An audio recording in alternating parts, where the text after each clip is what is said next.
एक बार की बात है, एक सेठ के यहाँ एक कारीगर मकान बनाने का काम करता था।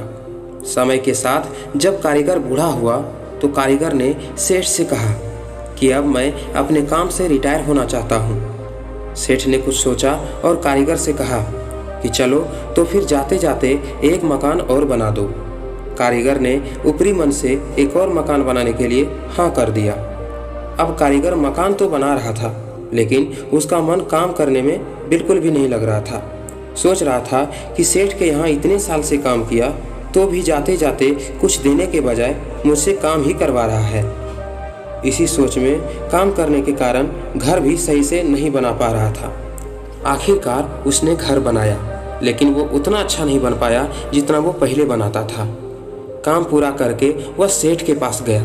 सेठ ने उसे पास बुलाया और कहा, तुमने पूरी ज़िंदगी मेरे लिए बेहतरीन मकान बनाया। मैं तुम्हारे काम से आज बहुत खुश हूँ, इसलिए मैं आज तुम्हें कुछ देना चाहता हूँ। तुमने जो आखिरी घर बनाया है वो मैंने तुम्हारे लिए ही बनवाया है। इतना कहकर सेठ ने मकान की चाबी कारीगर को दे दी। अब कारीगर मन ही मन पछता रहा था कि मैंने खुद के घर को ही सही से नहीं बनाया। दोस्तों, इस कहानी से हमें यही शिक्षा मिलती है कि हमें अपना पूरा काम ईमानदारी से करना चाहिए। बाकी जो नतीजे मिलेंगे वो अच्छे ही मिलेंगे। भगवद गीता में भी कहा गया है कि हमें अपना कर्म करते रहना चाहिए, फल की इच्छा नहीं करनी चाहिए।